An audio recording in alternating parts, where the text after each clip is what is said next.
Welcome to Bill and Rob's, an excellent adventure. I'm Bill Tilley. And I am Rob Schulte. And today we have a returning guest. I know, everyone, pencils down. You'll want to pay attention to this one.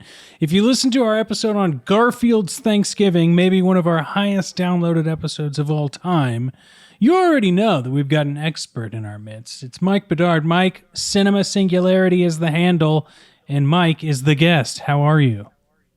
Hello, I'm doing well. How are you guys?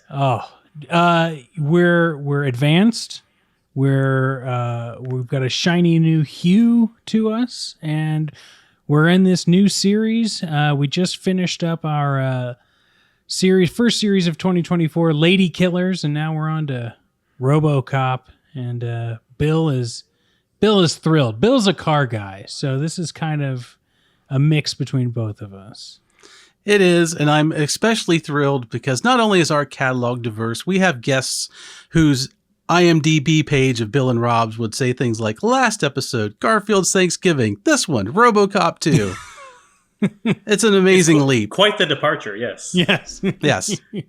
But really, I'd say they're both in the world of wild media. And I believe it exists. But I wanted to be at the table when the people were pitching the ideas for both Garfield's Thanksgiving and RoboCop 2. And I think there's a fair argument here is to actually say which one's the cartoon and which one isn't. Or as I like to call this movie, RoboCop Blue. Hello, is this thing on? Is this thing... we'll get to it. Lovely. Yes. Lovely. Gents, I think we should dive right into it because I don't want to waste any more time. And Bill, you know we do that by reading the back of the VHS box, which I have found in my cavernous cellar out here in the middle of nowhere in the desert. And that's a nice crisp one too, Rob. Yes. I don't see any dents or dings on that one. You know, sometimes you just got to preserve the classics. And the back of this box goes a little something like this. The sizzling sequel to 1987's sci-fi blockbuster brings back the future of law enforcement, RoboCop. To face his greatest challenge ever, Peter Weller returns as the half-man, half-machine police officer. This time, to rid the lawless streets of Detroit of the deadly new designer drug, Nuke. Unknown to RoboCop, the evil corporate empire which created him wants to take the city private and develop RoboCop 2. See what we've done here? A newer, bigger, and more powerful version to replace the original. Wow. Mike, I'd like to ask you, what is your familiarity with the RoboCop series? And had you seen RoboCop 2 before we dive into our segments? Very familiar with the RoboCop series. I think like most nerds, I love the first one. It's been a long time since I've seen RoboCop 2. I remembered not liking it very much, but I rewatched it for this, and it occupies an interesting space because it's not as good as the first RoboCop, obviously. Most movies aren't. But it's not as bad as I remember it. Mm-hmm. There are certain things that I think really work, and I think it's just when it's compared to the first RoboCop, it can't help but feel like a massive letdown in that regard. Yes, no matter how, and we'll get into it, but you can tell that they tried. They tried to do things to keep this in the same spirit, in the same vein. We don't have Verhoeven, but... we still have stop motion, even though technology has advanced in the past 3 years. And I can give it credit there. But Bill, what about you? How did RoboCop and then in turn RoboCop 2 take the scene for you as a young lad? I saw all these first run out, so I don't know for sure. I'm pretty sure I did see RoboCop before I saw RoboCop 2, because I had that frame of reference. But this is 1990, so I was 17 at the time and an avid comic book reader, deep into this. And my biggest thing was when I saw Frank Miller's name come up on the screen, I was like, oh, that's interesting, because I've got enough knowledge at this point. So I also remember, I think of RoboCop 2 as it's not corny, but I think we'll say this word a lot. It's a cartoony sequel to me. Yeah. Things are overblown, but you see the remnants of the first movie, and I'm with Mike. I didn't care much for it the first time, but on a repeated watch, you can find some joy in here. But that might be because it does adhere so much to the first movie that you're feeling nostalgic for it. I know we might have to get into that, but I do know that compared to what's coming next, this was a joy to behold. Now, listeners know that I chose the RoboCop series. Mike, we're doing RoboCop 1, 2, 3. We're going to do the remake. We're going to watch the pilot to the Canadian TV show, and then we're going to cover a little bit of the new video game Rogue City that came out. Maybe not in that order, but we're going to do that. But I had realized I was very excited about this and had only seen RoboCop, the first one. So maybe this will be a journey of self-discovery as well as robot cop discovery, and we'll see. I had never seen RoboCop 2. I'm glad I did. It gave me a chuckle more than once for both chuckly reasons and for silly reasons, but I did still feel like it was a decent take on a continuation of the story. Do I think the story could have gone a different route? And did the movie try and take the story in a different route and decide to diverge in another Robert Frost path? Maybe. But we'll find out. Bill, I think we should dive into our patented segments, though. And I'm choosing for fun facts to call this one Choose the Brain. Right? Because they're facts. Get it? Hello? Mm-hmm. Hello? Yeah. And Bill... It's a very brainy movie. Yeah. I got it. Thank you. See, listeners, this is just a little piece of advice here. Get the heady jokes. Get the ones that make people go, I got it, and smirk at you like your co-host, Bill. That's when you know you've won the comedy game. Now, Bill, would you like to go first with your fun fact? Yeah, apparently I'm going to have to talk to Adler about making some kind of smirk audio drop because that shortchanges the podcast audience a little bit. But sure, I'll go first. Neat thing about these movies, RoboCop's popular, so there's no shortage of facts once again in this thing. So try to find something different. Hopefully I did. But last movie, Detroit was substituted with Dallas. That was its filming location. Mm-hmm. This time around, they went to Houston, so they kept it in Texas. But apparently the initial response was to go back to Dallas and pick it up. But Dallas was less than enthusiastic about the RoboCop team coming back to film in their city. Probably something to do with the massive amounts of explosions and problems and bullets and noise and people phoning in complaints. But yeah, they were like, you can come back, but you basically can't do any of the RoboCop-y stuff. And they're like, well, that's not good. No. So I don't know what was going on down the road in Houston. I didn't have time to look it up, but apparently they were all for blowing up anything and everything they wanted to. So they were like, nope, come on down to Houston. We will happily be the new Neo Detroit for your RoboCop movie. And that's on the Welcome to Houston signs, right? It should be. I wish city signs should have a lot better facts than like mayor or established. It's like, filming location of RoboCop 2 should be right on the sign at the Houston city limits. Oh, God. I love that. Mike, did you find any fun facts? I did. So we mentioned earlier that Frank Miller, who wrote The Dark Knight Returns, many other famous comic books, wrote the screenplay for RoboCop 2. And I found out that they also approached Alan Moore to potentially write RoboCop 2. Alan Moore having written Watchmen, V for Vendetta, and notoriously just hates Hollywood. So it should come as no surprise they approached him, and he was just like, I don't want to do that. But now I can't help but wonder what an Alan Moore take on RoboCop would have been. Oh man, I kind of want to see that. Yeah, I at least want to hear Alan Moore talk about what he would have done, because we know he wouldn't make the movie. I will say this: for Christmas years ago, and I wish I still had it. I think I sold it in my broke college kid days, but I also obtained this when I was in college. So. Draw your own conclusions, folks. I got the Alan Moore book that was Dorothy and Alice and the three. I can't remember who the other one was, but princess stories, and it was like his retelling of it, which was actually like their sexual awakenings. And I did not know that's what it was when I got it.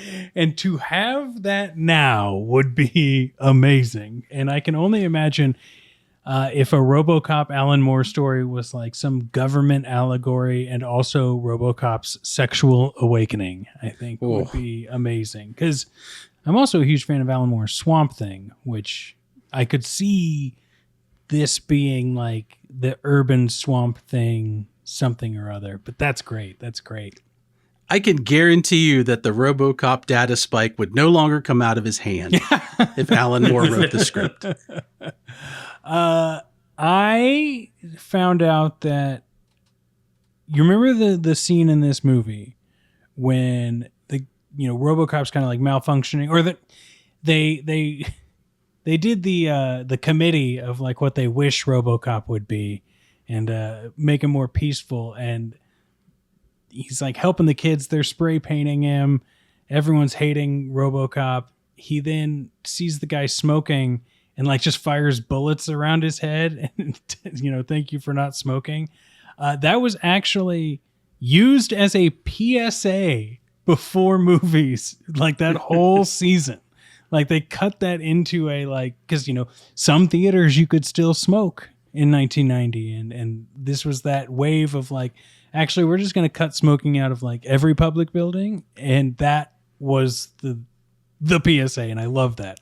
I want to show that, like go to the draft house, and I want that to be something before a film these days.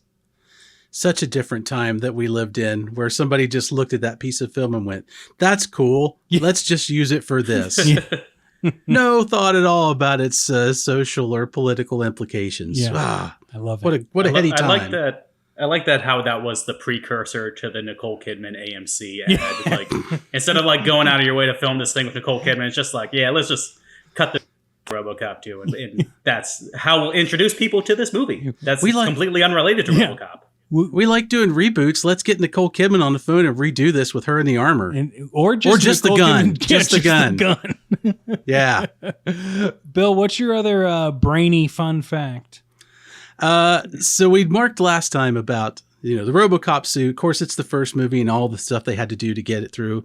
But I saw an interview with Peter Weller, and he said by RoboCop 2, they had actually managed to get his change out of the suit time down to like 10 to 15 minutes. Insane. They redid the whole thing in fiberglass. They had a bolt, like probably Velcro system onto the stuff. And it's just, he was in and out of it. And you think he talked about being 3 hours in and sometimes 3 hours out. I mean, he really goes to show you the suit looks great. We can debate the paint job later, but overall, like it looks as good, if not a little better than the first movie. In a lot of ways, its construction holds up. Like they'd managed to do this and not sacrifice any quality that I could see on the suit. So that was really an amazing accomplishment by the Robo team. Yeah, especially all the ups and downs we learned about that suit and what it was supposed to be. Apparently, you're supposed to be like a ninja, like Metal Gear Solid 2 style. Suit. But that is classic. Everybody might think they know what they're doing, but they really don't. And they don't have your script finished, so we don't know what we're going to do here. Yeah. So I would have been, I couldn't have done it. I am too much of a planner to be like, I haven't worn the thing and you want to film in it. There's no way. But I don't know. Weller's movements seem a little more fluid than they did in the last movie. And it's probably because this suit's more comfortable. Yeah. And maybe that helped him be a little cheerier for this weird dialogue that he had to deliver. Well, Mike, I'm seeing in the doc your second fact here, and I like it, and I'm going to let you go last because I'm just going to say my quick one real quick. When Juliet Faxx is going through the death row inmates for RoboCop 2, the first picture you see is the director, Irvin Kershner.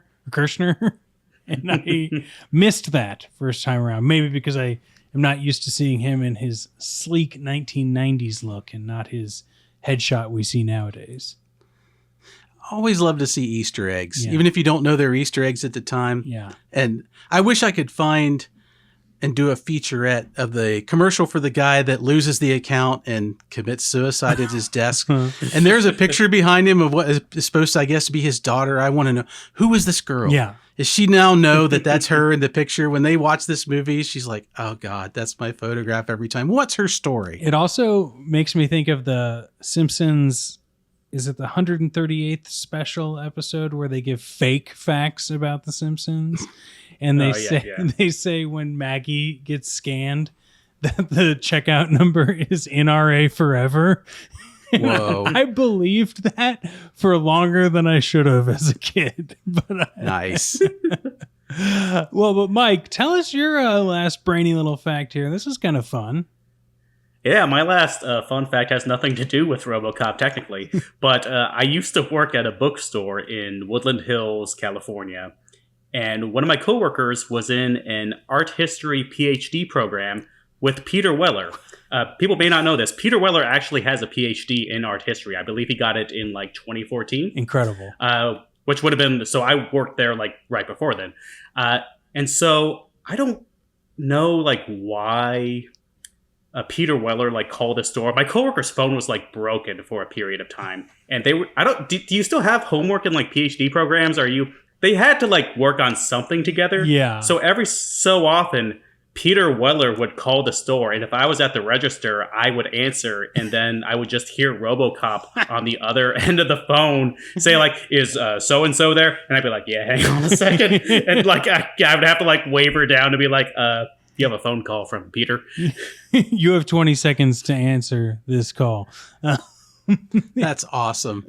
Because he sounds like a really fun guy on top of being super educated, which that would make me weep to be like, can we just have like another couple of minutes of conversation before you Can I help you with your homework, Mr. Weller? Yeah, is there any books you're looking for? Anything I can help you with? realized I should have done that. I should have been like, oh, she's in the back room. She'll be a minute. So what was it like to film RoboCop? Just chat him up for like a minute until she got there. I heard you did a lot of mime work for RoboCop 1. Audible groan on other end of receiver. Did you pick out the art for RoboCop 2? So I'm really a fan of Buckaroo Banzai. Which is true, I am. Yes. Okay, let's move on to the next segment. It's things that we liked in this film. It's called Nice Shootin', which I feel like was what I had it last time, and I thought I changed it, but we're just going to roll with it this time, gentlemen. I'll go first.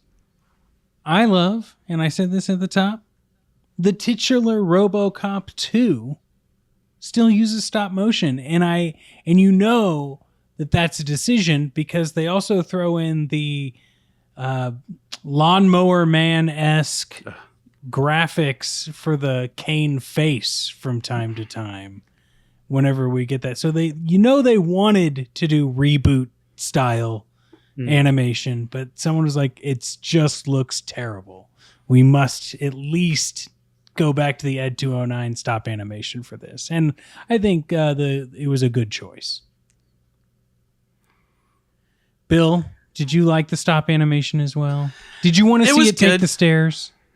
No, I don't like to see too much repeat. This movie's done enough of that. But one of the things I like about it is it doesn't skimp on the action. Yes. You know, the story may not be all that deep, but we get to see RoboCop doing a lot of RoboCop-y stuff, which is a good thing. You know, I always say that's what brung you to the theater, so you want to see it. And they did really good work all in all. Like they used some puppets and some miniature effects and the stop motion. And it works really good for the time. It looks probably as good as anything else because they had so many pros still on the job in spite of a lot of the cast shuffles.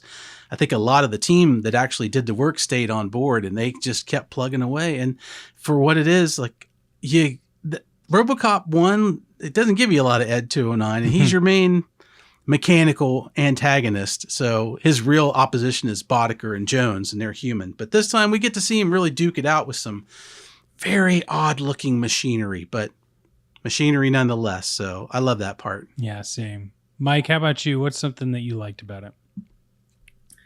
I like just the entire sequence where they have the committee meeting with like the parents saying like, oh, like RoboCop should be for kids, and then they like reprogram him with all these new directives to be like more family friendly.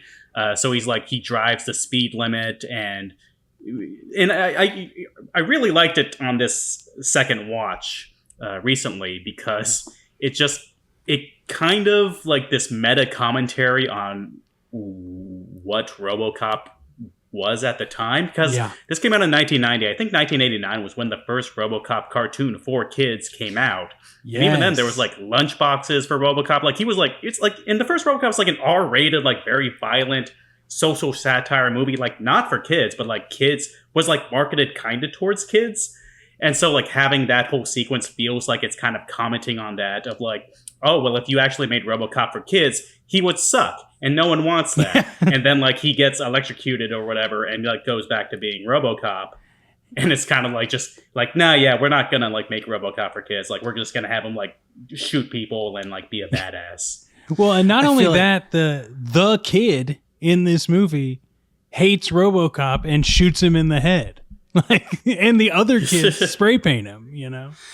I feel like the people, when they did that with all those directives, not only should he have like a explicit lyrics stamp on his armor somewhere, but it almost feels like somebody took the idea and went, what if the 60s Batman was turned into a robot? Like if you don't look past it, it almost like Adam West could have delivered this dialogue because it is so sincere and so over the top with that kind of thing. And it's, of course, it freaks me out when I watch it every time.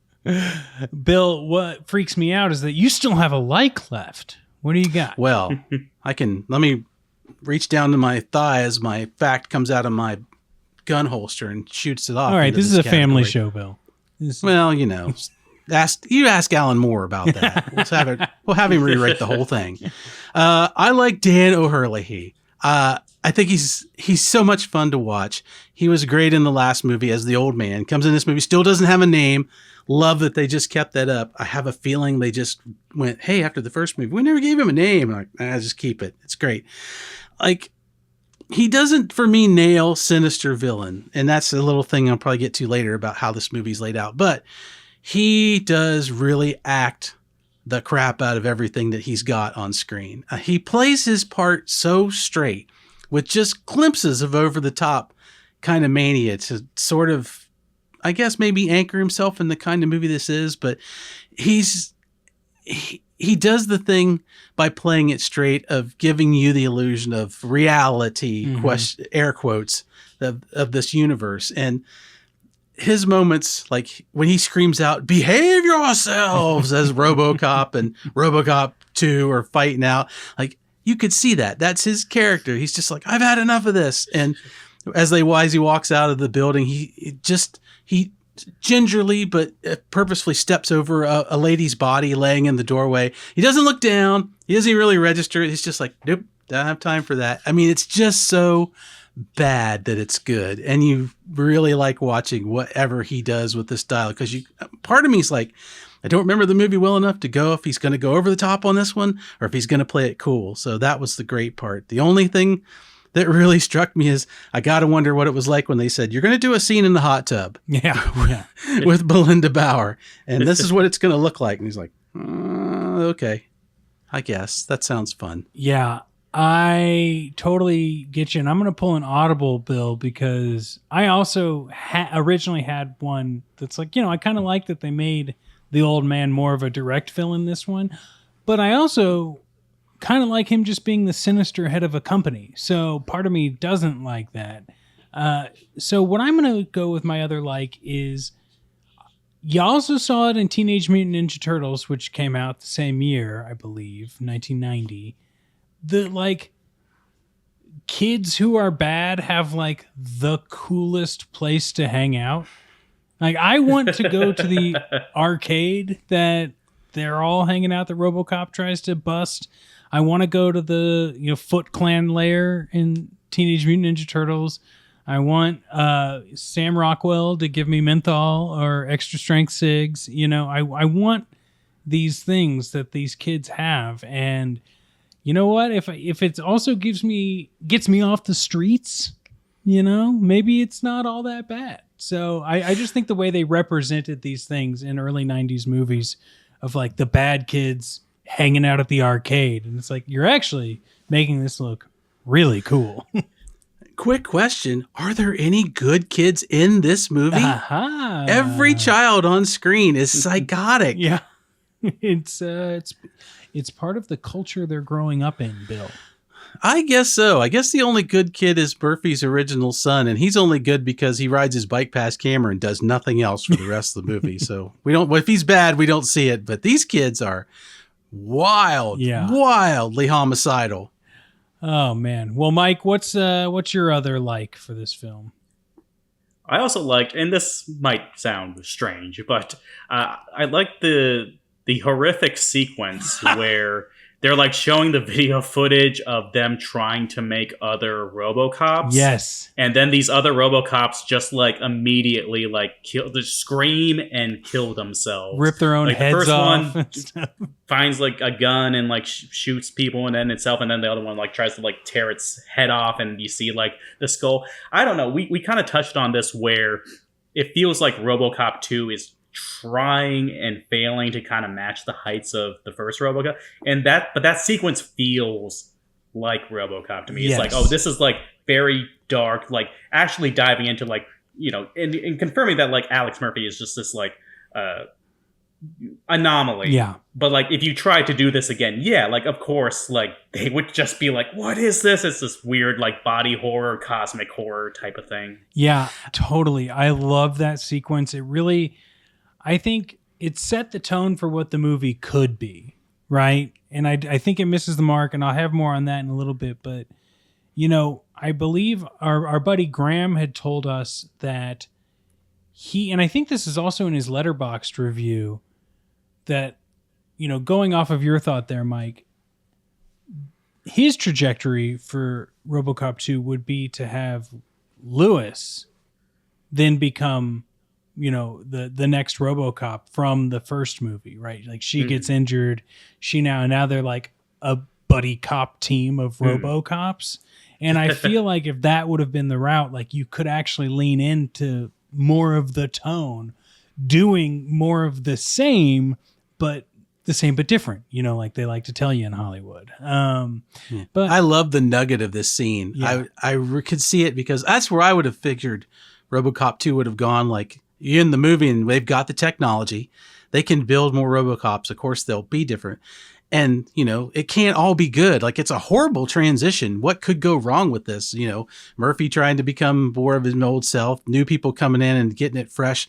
My only problem is these designs are clearly drawn by 6-year-olds. Mm-hmm. They're the weirdest looking robotic designs. They've got, lights on the bubble lights on the back of one, and RoboCop's an amazing design, and if you'd wanted to take it more that dark, serious route, they would have really needed to up their game. It comes off great for comedy in this one, but they're so different. It feels like they pulled out all the concept drawings and just went like, we're just going to go with this, animate this, and it'll be fine. And which for me made it a little less scary because it was ridiculous, but overall it was still a pretty great scene.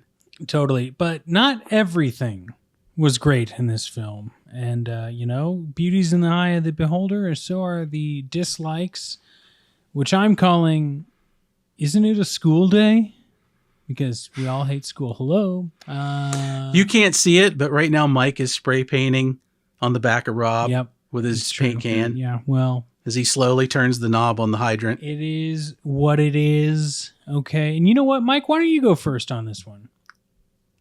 Yeah, again, kind of touched on this, but like overall, it just feels like watered down. Like especially like the commercials. Like if the commercials feel like they felt like they had to be there because RoboCop had like these parody, like satirical commercials, and so like, well, we just got to put that through, and then there's like the sunscreen commercial where they to address like how the ozone layer is like gone in California, I guess, so no one can be in the sun longer than 20 seconds. And then the first one with like the car theft Magnavox or something. Yeah. Magnavolt. Where, like, Magnavolt, yeah.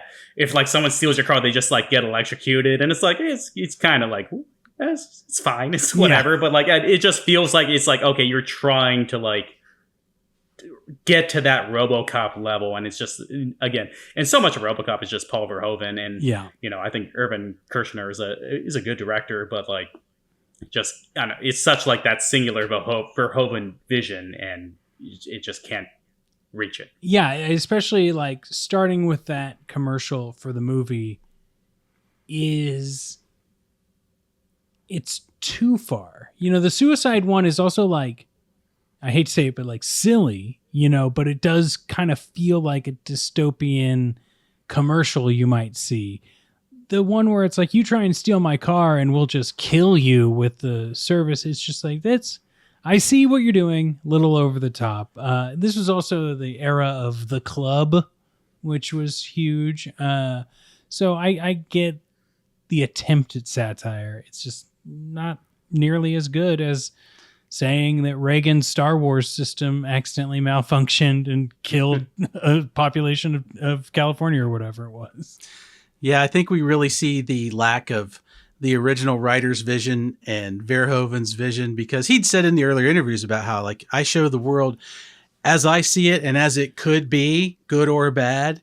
And all the stuff in RoboCop 1 was extreme, but it wasn't beyond the realm of possibility. Mm-hmm. It was still playing off that, where RoboCop 2 starts, and I don't care what your future is, we're not going to be able to legally sell a car system that electrocutes somebody who's trying to steal it. It really pushes the movie up off the starting block and be like, oh, okay, that's pretty wild. Does strain credulity a little bit there.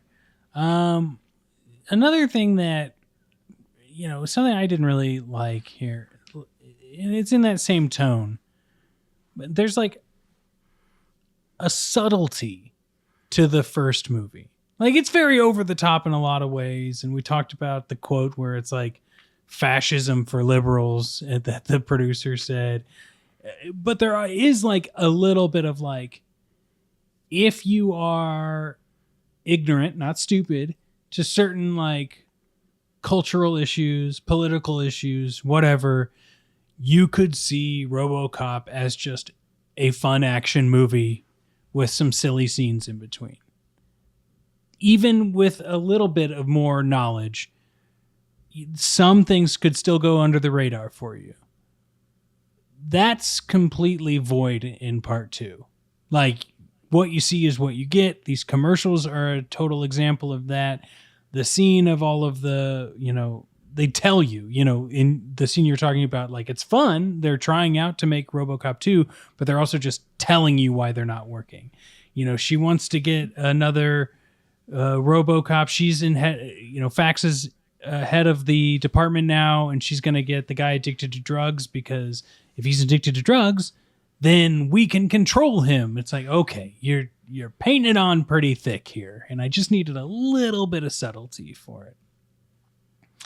How about you, Bill? Anything? I mean, I know it's hard to believe, but is there anything you disliked in the film? Yeah, I agree with everything you guys have said. It's definitely not subtle, and that lack of subtlety. It breaks that tenuous thread of suspicion, or it breaks that thread of suspension of disbelief that you desperately need to see all the stuff you see in the first one, which is kind of sad. And one of those things that breaks it for me is the characters of Mayor Cusack and Kane. Yeah. The mayor of Detroit and the main villain of the film. Cusack drives me crazy. I don't have anything against the actor, but when I see him, I think of Ruby Rod in The Fifth Element. Like, he's kind of spastic. He's all over the place. He's not a villainous mayor or even a desperate mayor trying to play both sides to save his city, which is what he's doing in the movie. But there's no subtlety to it, and he just kind of looks ridiculous. And at one point, he feels bad, sort of. The next moment, he's going along with something crazy and illegal. I just can't get behind him, and he's in the movie so much that I need to get behind him somehow, and they don't really let me do it. And he just comes off as a character. I almost wish that they had just, like the first mayor, just don't let him talk. Yeah. And he's just out of it. He's so ineffective, it doesn't matter. And Kane kind of falls in that category too for me. He's no Clarence Boddicker. He's no Dick Jones. He's not really anything other than a drug lord. And he's not in the movie very much. No, he's not in the movie very much. We're told that he's super bad and that things he's done have been terrible, but it doesn't play off as menacing. And it might be because when I look at him, all I can think of is it looks like they tried to get John Malkovich and he was busy. I don't know Tom Noonan, nothing against him. I think he does the best he can with this role, but he has a very John Malkovich look. And it made me think, if they just kept all the dialogue but got John Malkovich to deliver it, I think that would have really made it better. So I guess in a way I'm knocking his performance, but I mean, that really comes down to script. So I can't get behind what is a character they're pushing on me.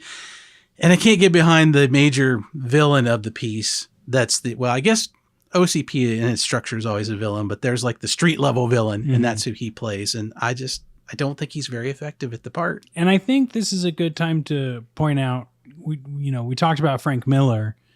Like, this is obviously, like, whatever script it started about, this is not a Frank Miller script by the end. Right. And Frank Miller did eventually get to go write Frank Miller's RoboCop as a comic book. And apparently it's fantastic. So I need to pick that up because I want to know what Frank Miller really wanted to happen with the RoboCop series. But to round out this dislike section, it's a school day, as we all know. Mike, what's your last one? My last one is just the movie as a whole.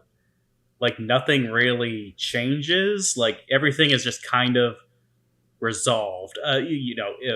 Not to foreshadow anything, but like, there's a little bit of like Murphy's wife, and that's just like dropped immediately. Mm-hmm. We get like Murphy's change, the kid-friendly programming, that's just dropped immediately. By the end, it's just like they stop Kane. They like save the day, but like OCP is still there. The city is still a cesspool.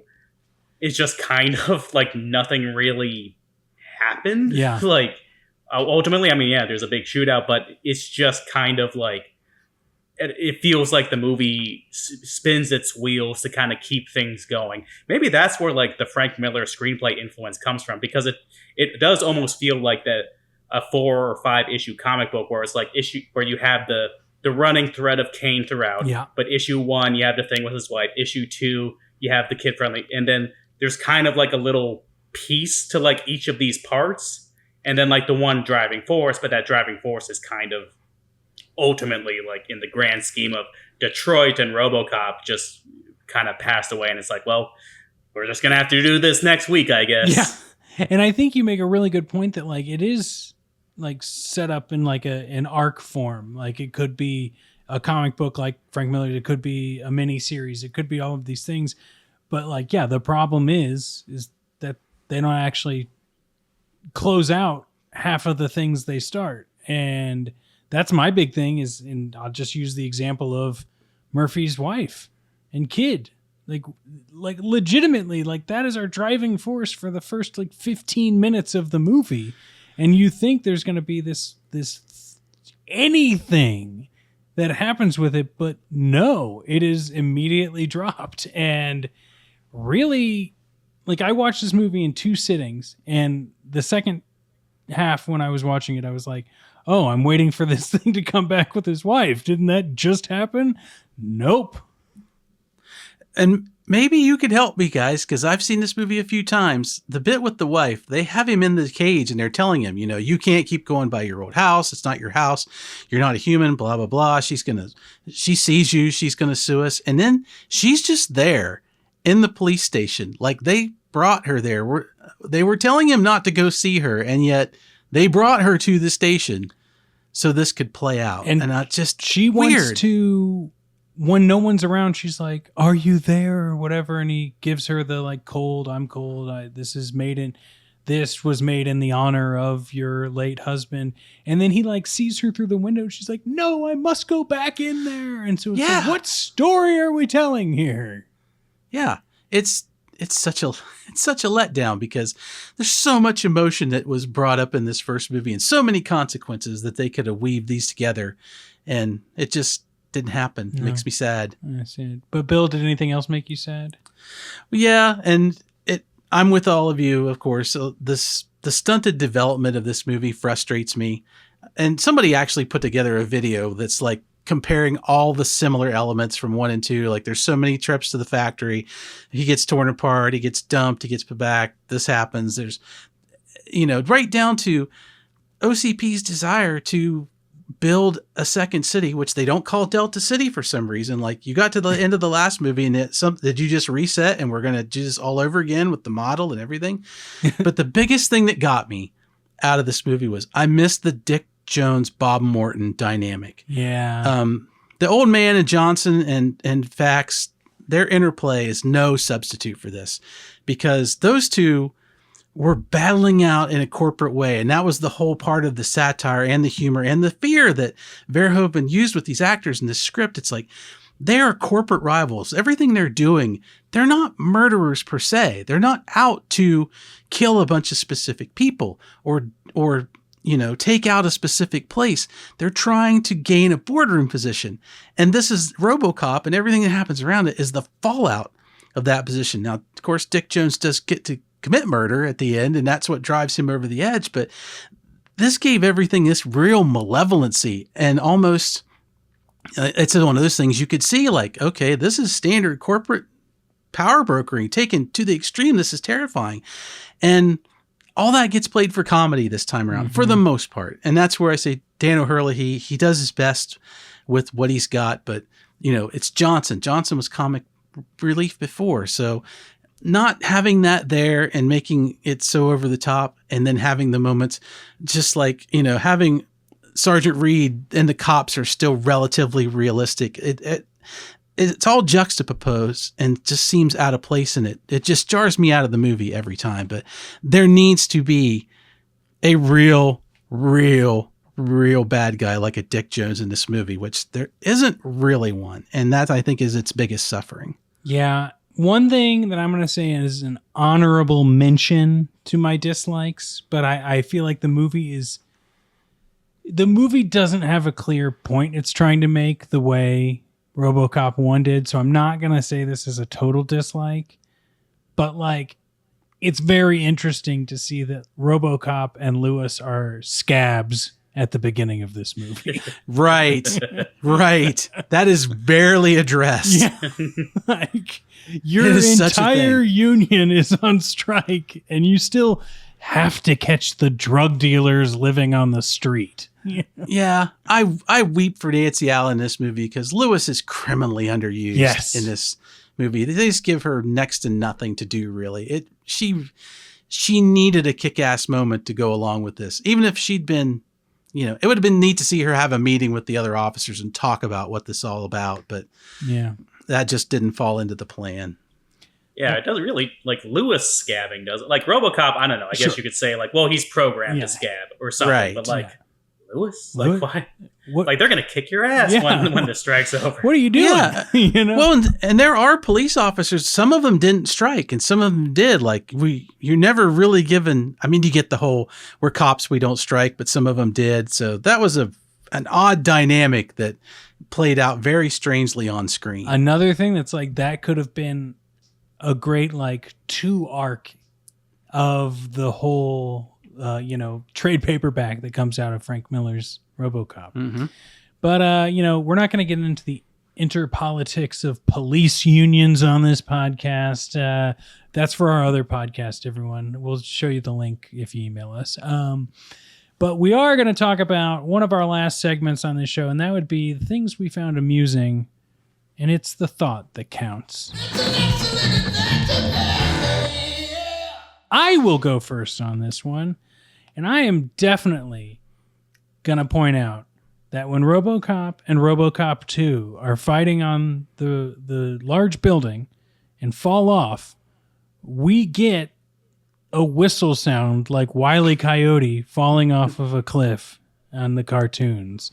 They might as well thrown in the Howie scream or the Wilhelm scream while this was happening. Yeah. If RoboCop 2 had just had a port open with a placard sign that popped out that said "Yipes," Yeah. that's all it was missing. Do you think the whistle is a part of the scene? Like, do you think is they it programmed diegetic or RoboCop not? 2, not diegetic or non-diegetic, Yeah. of like RoboCop or RoboCop 2, or both of them were programmed as like, hey guys, it'd be really funny if like we just like gave them a little whistle just in the event they fall off a tall building, they can make that little woo sound. Like, Yes. That way you can hear them coming and get out of the way. Yeah, that would be the logical thing. It's like we need to put like an airflow system to that if they're falling at terminal velocity, someone is alerted. That's amazing. What about you, Mike? What's one of the things you found amusing? it's just that. So there's like the sequence where the RoboCop 2 prototypes like kill themselves, and like I think one steals a gun and like shoots a cop and then shoots itself, and then there's the actual RoboCop 2 that like has the big fight with Murphy at the end, and just has like a bunch of weapons. Yeah. Which in the first RoboCop, when they do like the boardroom presentation for the robot, it like shoots a guy. Yeah.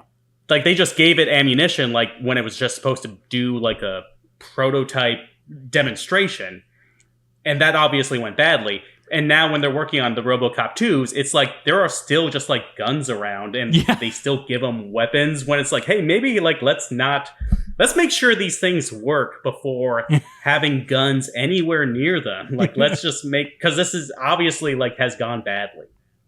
That is so true. And one funny thing about that is I did watch the first couple episodes of the cartoon, the kids cartoon, and the like Ed 209 equivalent scene in that is that they've established Ed 209 as a traffic cop, and he's like, you must stop, and they like stop for him, and then it's like, no, I am stopped, don't come after me, and he just chases this person in a convertible and like crushes their car up, and the humans of course escape. But I was like, that is just so funny that like the cartoon got it right because they had to for children. But like just even in this film, seeing that like the people can't get it right, and they're just like, nah, just get it locked and loaded. We got to show people what's up. I wrote down in huge capital letters, have they learned nothing? Yeah. How about you, Bill? What's one of your amusing moments? So I love the little Nuke dispensers, and I couldn't figure out why. Because I'd seen them before, and I'm looking at them. Something's awfully familiar about this. And I finally realized they look exactly like my cat's flea medicine that I have to put on his neck. They're the exact same shape. You squeeze them, they do the same thing. And I thought, I really am going to have to applaud the illegal drug industry on this one, because they're finally giving everybody nice, clean dispensers for their product. They did none of this. Got to find some dirty spoons and some needles and stuff. All nicely packaged, easy little, put it right on the skin of the neck. It's just, and it was even funnier because Kat was laying there on the floor while I was watching this movie, and I'm just glancing from him to the thing, and I'm going, oh yeah, that reminds me. Yeah. Got something for you, buddy. Yeah. It's coming your way. And now you're calling his flea medication Nuke from here on out, right? Funny thing is, you give it to him and then he whistles every time you throw him off a roof. Oh, well. Strangest side effect I've ever seen. Very interesting. Well, I will say that my other amusing moment is it's like the cultural reference of the time. And that is that for some reason they've put a 12-year-old as like a drug lord. And it really makes no point. And I think the more we've talked about it this episode, the more I'm seeing Mike's point of like this RoboCop toy empire that came out, with the lunch pails, like you said, and all of that they're like, oh no, this is us just like inserting that kid in here, or what we do with the other kids. But I also think that there was like a committee, like we saw in this movie, that were like, no, we need to show the dangers of drugs and what could happen to your kids. Like this could happen.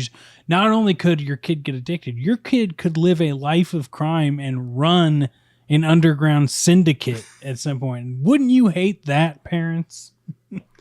It's a great message. I need something about this kid's backstory. He's just there. He's got too nice of combed hair for a kid. Yeah, I mean, like, it's just not gonna happen. Is he Kane's kid? Is he some kid that he recruited? What is his story and why is he here? Because he's like a bowling ball through a plate glass window when you figure out what he is in this movie. Like, why would you not give this backstory? It's got to be insane. And your movie's already insane. Yeah. I want to throw something to you guys. Do you think, to like tie up some loose ends, like they introduce like Murphy's family for the first 15 minutes and then kind of move on? Would the movie have been any better if like Murphy's son had been affiliated with like the drug empire? Oh. Like maybe there's like a kid like involved with the drug. Maybe we don't see him at first. And then in, end of Act 2, Murphy comes face to face with like the face of Nuke drugs and it's his son. And now that kind of like triggers some of the humanity left in him. Oh, it would be amazing. Can you imagine the horror if he's following his family and that kid goes in a back alley and he sees Kane and it's like, 2 and 2. That's an amazing punch up, Mike. I love it. His own kid shoots him in the head. Like, this is you know what? Let's not remake RoboCop 1. Well, they did, and that's weird. But like, let's remake RoboCop 2. I think worthy. And let's not remake RoboCop 1 again. Let's just get straight to 2. Yes. Everyone knows RoboCop. They know the origin. Let's just we don't need that. This is our pitch for RoboCop 2. 2.5. This ain't the Fantastic Four. We can skip that 5th origin movie. We're good. Well, and also I think this is just a bigger, Hollywood, I know you're listening. Like, this is a bigger thing. You want to remake something, remake the second one. And then no one's going to complain, It'll be fine. You get a lot more leeway. Who's next? I don't know. That would be me. And Rob was right. I am a car guy. The movie gives me my car moment. Not that I'm a super fan of the Ford Taurus, but it does its job. But there's the scene where RoboCop's tracked Kane and his group back to the old factory because, God, there's so many old factories around this. It must be the same factory. That factory gets a lot of business. Yes. No work, but a lot of business with the illegals. But so he gets on there and the car gets blown. He drives in, the car gets blown up big time. Big kaboom, vaporized. And the bad guys run out to the car. It has, in 2 seconds after being blown up, it has instantly basically stopped burning. It is just a can opener peeled back Hulk of a shell of a car with bits of it left. There's no RoboCop inside, which, and I just watched this scene and I went, that's so not how cars work. Like that's not, they're not paper. They don't burn up like a Chinese lantern set off on the wrong way. I'm like, what are you doing? No. And then it bothered me because RoboCop survives this explosion without a scratch on his fun DuPont color shifting new armor. But yet 10 minutes later, he gets taken apart by regular power tools. Yeah. I don't understand. Other than I get it. The movie redid the first movie and he's already RoboCop, so they had to take him apart again. But I hated this part from a mechanical standpoint. It just aggravated me to no end. It was amusing, but it just drove me nuts. Absolutely. I totally get it. And I think that like there's a lot of things here with that suit that hey, more power to them. I get what they're trying to do. I think if you want to go like just on the suit side, I made fun of that it's a bluer, whatever, but like if you want to go down that route, like turn him into a car, not legitimately, but like do maybe, but like do something very Detroit with RoboCop. Can you imagine if they gave him a Mandroid scooter from Eliminators? I just want to see a Dodge Charger, but with RoboCop's head just like on the front grill. Yes. Oh man, you're giving me bad flashbacks of Turbo Teen, man. Yes. That was creepy. Yes, that was creepy. Well, let's round it out, Mike. What's your final amusing moment? Last one, and this is just something I thought was dumb, but to go back to the sunscreen commercial, where California has no ozone layer, so you can't be in the sun, but you can wear this sunscreen that's like 1 million SPF or something. And it's like just neon blue and green. You just coat your whole body in it and then like lay out in the sun and sunbathe. But then like the thing at the end is like, oh, application of this sunscreen will result in skin cancer. It's just like it gives you the thing. Like it's just It's just it's like I don't like what is the common like there's the corporation sell us a problem and then sell us a solution that just has the same I don't it's just so it's so dumb. So dumb. And I'm teetering on like how much more dumb could they have gone with it? But I do love, and not for the horny reasons, everyone, but I do love when you see them start slathering on the sunscreen. It's not like just rubbing on sunscreen. It is like, let me take a handful of this shit and just rub it everywhere. It's like a 5-gallon ice cream bucket. Yeah. Filled with this goop. But you know, Rob, you've seen a lot of reality TV in your time. This was funny in 1990, but this looks like something that probably could happen today. Like, at least in California, LA seems like this could be a thing where the culture of that city would go, you know, we can't give up our pool time. Well, we just can't. It's so true. It's so true. I mean, they're freezing everyone, you know, got to get those cells broken down. They're doing liquid IVs. What other scams can we sell people? So, speaking of scams, Bill, it's time to rate this movie. And we do that in a very particular way. Would you like to, you know, this episode's outside of the paywall. Anytime we have a guest, we bust the episode outside of the paywall. So, if you're new, Bill is going to explain to you how we rate films. That's right. No scam, no extra charges. We will not send you a code to your phone that you should click on and tell us what it is. It's all free. We really do mean it, everybody. But this is a section where we do rate our movie, and it's our patented system, which for this series, I don't know if I redubbed it the right way last time, but we were going to call it, I'll rent that for 5 nights for $1. So back in the day, you went in your video store. There might be a rack somewhere of movies that would say something like that. 5 nights for $1. Any of those movies, take it up to the counter, throw your $1 down, keep it for 1 night, keep it for 5 nights. That's up to you. We don't compare our movies to any of the sequels, anything in this series that we're doing, nothing, just the movie itself. So we've all gone in to our local video store. We've given them our $1. We've walked out with RoboCop 2. How many of those 5 nights are each of us going to keep it for and enjoy it? So let's see. Rob, it's your series. You pick who goes first. I'm going with you, Bill. So, RoboCop 2. It's an amusing movie. It's got some things to say, but they're things that already have been said. It's not really triggering me to kind of look for more to it.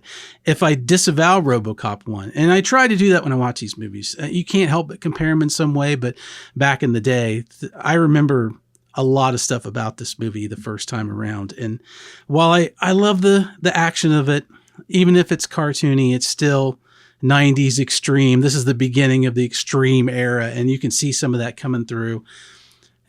And it does play like a bit of a Saturday morning cartoon for me. So what I came for, the RoboCop, the man turned into machine, the sci-fi elements of it compared with the human stuff and the action movie, I get a lot of that, but I don't get it in a very satisfying way this time around. It's not bad. It's a fun watch, but this movie is a fun watch with your friends. I think this is more of a group movie that you can watch and have a good time with it. By itself, it's okay, but it's just not a movie that I'm going to put in my prime directives of keeping around the house for too long. So I'm probably going to keep RoboCop 2. I'd probably keep it for 3 nights. It's got enough stuff in there that I would want to come back and visit a lot of it on the spot, because it is pretty amazing, but I might wind up fast forwarding through a couple of these things. So my actual viewing time might be cut down a little bit on the second viewing, if not the third for sure. But I'm definitely going to keep it around for better than average, because it is a better than average movie. Unfortunately, it's about all it is. So That's my rating. Well, I'll go next, and Mike, you can round us out at the end here. I think that this movie had intentions, right?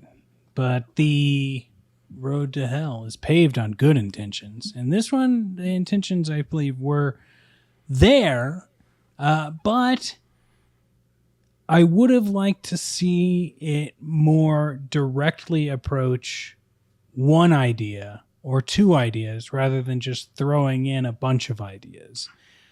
Graham's idea of having Lewis be the new, like, essentially we made a joke, I think last episode, about like the bride of RoboCop, right? Like they don't need to be together as like, but Bride of Frankenstein, spoiler alert, everyone, you only see Bride of Frankenstein for like 2 minutes, but like this idea that a new person, this woman partner, is now another good cop, and they do these things together, but it like maybe the original RoboCop Murphy is like guiding the process now because it's been learning and evolving.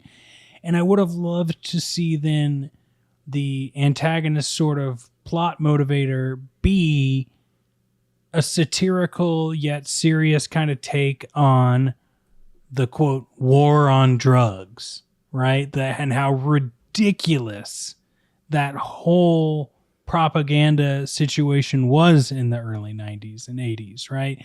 The fact that we actually see dare stickers in this movie and it's not a joke is ridiculous. Like you made a movie where it's like a half measure, but like you can't do that in a RoboCop movie. Like that it just doesn't work. You're going to get, folks like us, tearing you into scrap metal about it, but it's there. I enjoyed it. It's not like I had a bad time watching this. I had a lot of fun watching this movie. Could it have been a better sequel? Sure, but it wasn't, and we got what we got. And sometimes the conversation is the journey we needed the whole time anyway, gentlemen. So I'm gonna say, with all that in mind, with the fact that they still made a pretty fun story, I'm going to keep RoboCop 2 for 2.5 nights. I'm going to watch it, maybe throw it on again while I'm cooking dinner the next day. And then the next morning, I'll finish it off and then go, you know what? I'm heading back to the store and I'm going to rent T2 or something, I think, and take that home for another $1. So that's where I'm at. How about you, Mike? For me, RoboCop 2 is looking back on it, like watching it with fresh eyes recently. There are like those fun moments. Mm-hmm. I like the RoboCop being like just a good like kid friendly icon. And then there's like the moment before that where it's a very like serious, sad moment between RoboCop and his wife, where it's just like, I don't know, like that's hard to kind of make memes of. And if you're like watching with your friends, like, do you make jokes during that? That part's sad. Yep. There's like parts to like joke about. There's parts not really to joke about. It's this weird kind of, like you said, it's trying to do a bunch of things when it should have just done one or two things and really honed in on that. But it's like trying to just continue Murphy's story while like kind of continuing the brand, because now there are cartoons in the mix and comic books down the line. So it just has to like be all these things. And of course nothing can change because RoboCop 3 is going to come out at some point and who knows what we want to do with it after that. So I think I would probably keep it for 3 nights. I think I would watch it and then I'd be like, I need to watch like RoboCop to get that taste out of my mouth.